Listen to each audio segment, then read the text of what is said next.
The scissors made a sharp snipping sound as my daughter-in-law Rachel cut through my American Express card, then my Visa, then my MasterCard. Each cut felt like a small betrayal, but I kept my face neutral as I watched my financial independence literally being destroyed in front of me.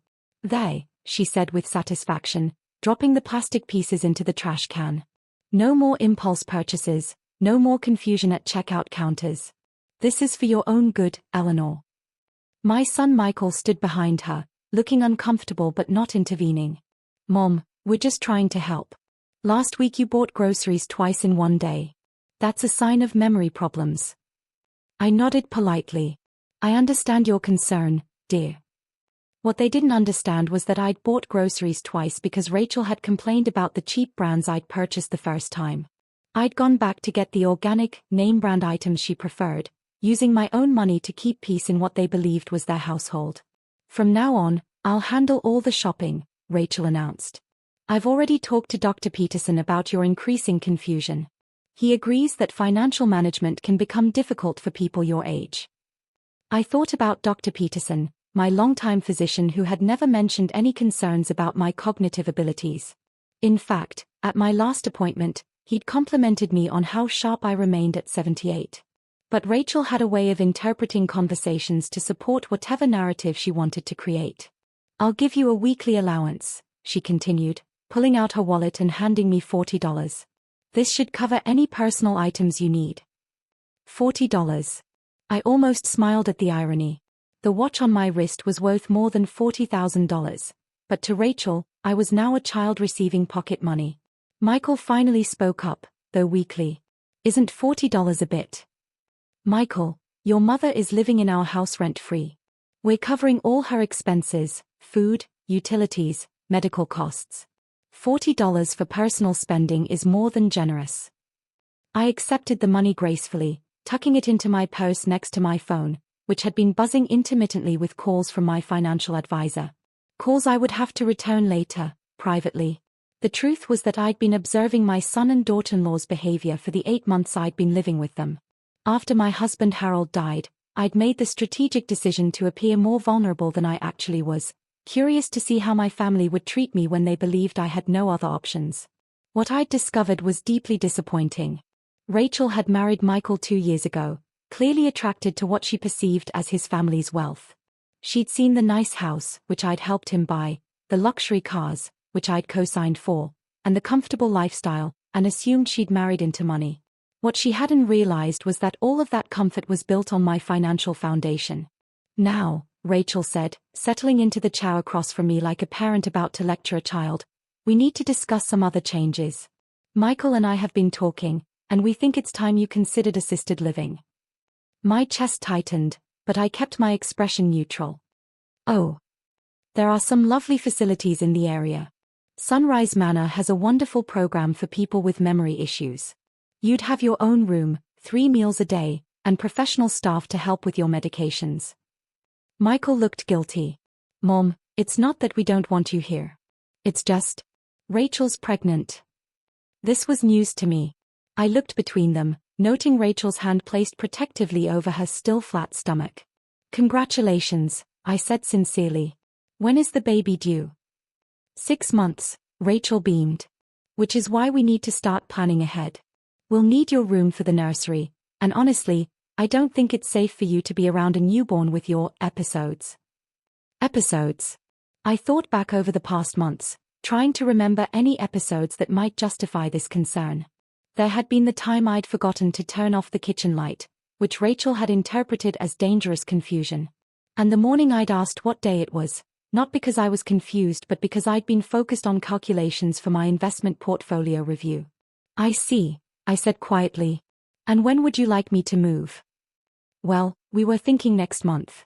That gives us time to convert your room and get settled before the baby comes." Next month. They'd made this decision without consulting me, set a timeline without my input, and were presenting it as if it were a generous accommodation rather than an eviction. "I'll need to make some phone calls," I said, standing up. "Mom," Michael said gently, "I know this is hard.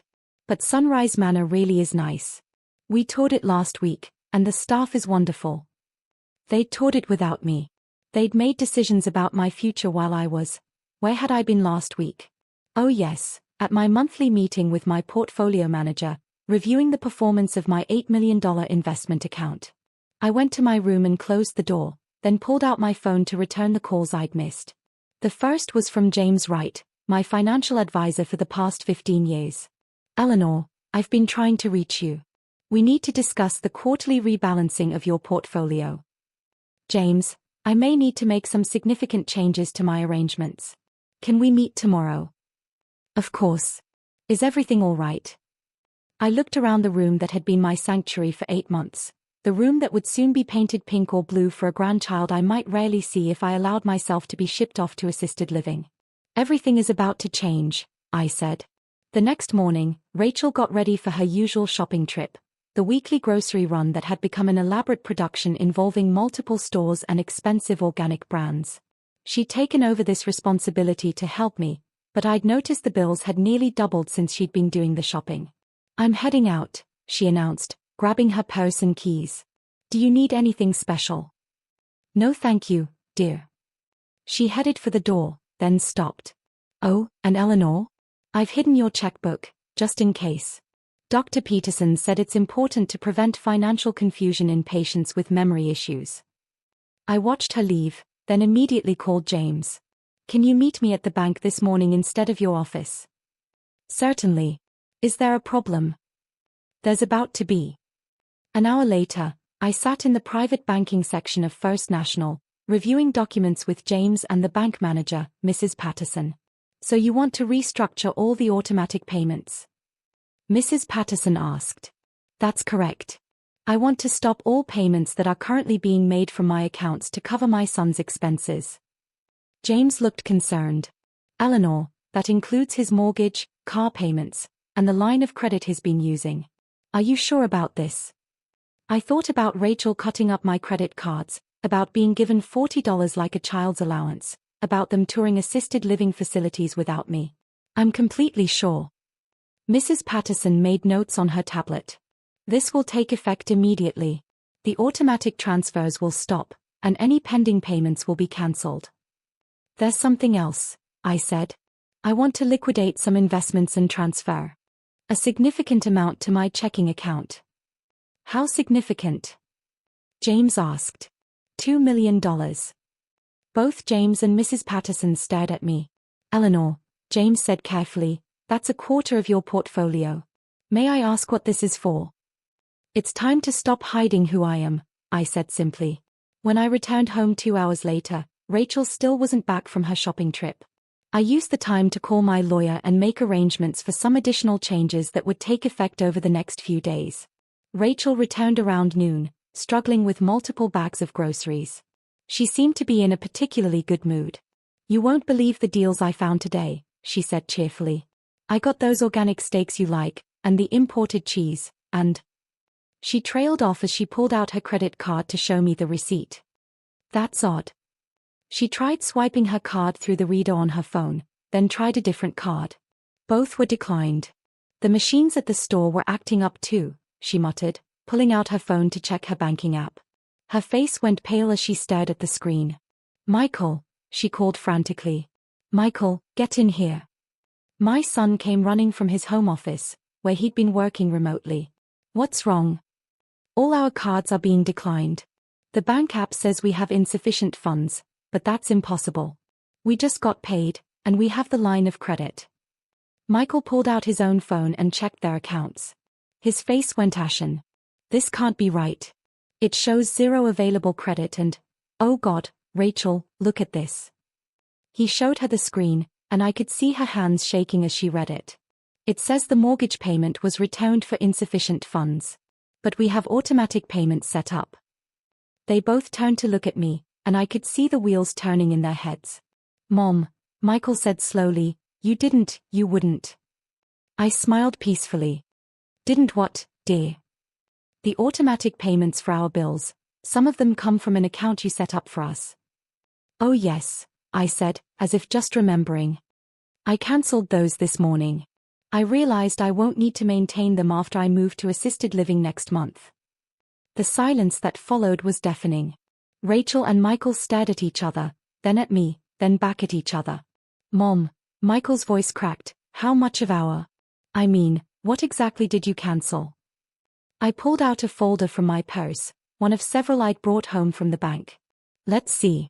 The mortgage payments, the car loan payments, the line of credit that covers your monthly expenses, the insurance premiums. I looked up at their horrified faces. Don't worry, I made sure everything would stop cleanly at the end of this billing cycle. You have about 2 weeks to make new arrangements. Rachel sank into a chair. Eleanor, you can't do this. We have a baby coming. We need those payments. Rachel, you told me I was too senile to handle money. You cut up my credit cards and gave me a $40 allowance. Clearly, you and Michael are much better at financial management than I am. I opened another folder and pulled out a bank statement. Besides, I'll need to focus on my own finances now. Did you know I have over $8 million in investments? My financial advisor wants me to be more involved in managing my portfolio. Both of them stared at the bank statement I placed on the coffee table. Rachel grabbed it and read it frantically. $8 million, she whispered. Eleanor, this says you have $8 million. Well, 8.3 million, to be precise. Plus the 2 million I transferred to checking this morning for immediate expenses. Michael looked like he might faint. Mom, if you have this kind of money, why have you been letting us think? Think what? That I was a confused old woman who needed to be managed like a child. I gathered the papers back into their folders. I wanted to see what kind of people you really were when you thought I was powerless. I stood up and looked at both of them. Rachel, you married my son because you thought he came from money. Well, he does, but it's my money, not his.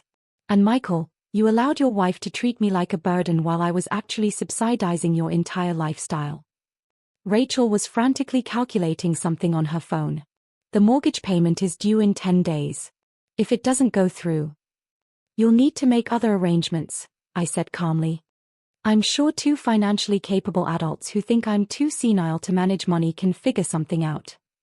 I walked toward my room, then paused at the doorway. Oh, and Rachel? You might want to return some of those expensive groceries. Organic steaks are quite expensive when you're paying for them yourself. Over the next 2 weeks, I watched my son and daughter-in-law scramble to restructure their entire financial life. They had to get a new mortgage, new car loans, and drastically reduce their spending. Rachel had to get a full-time job for the first time since their marriage. Michael came to me several times, trying to apologize and negotiate, but the damage was done. They'd shown me exactly how they saw me when they thought I had no power to defend myself. I did move out, but not to assisted living. I bought a beautiful condo in the upscale part of town, one that reflected my actual financial status. The monthly cost was about the same as what I'd been spending to subsidize Michael and Rachel's lifestyle. Some family relationships can be repaired, but trust, once broken by such fundamental disrespect, is much harder to rebuild.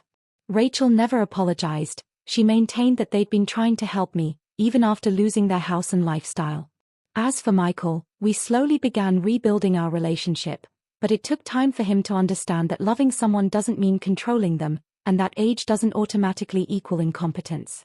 I kept the pieces of my credit cards that Rachel had cut up, framed in my new home office as a reminder. Never let anyone convince you that you're less capable than you are, especially when they're living off your capability. My money was mine. My decisions were mine. And my dignity was mine to keep.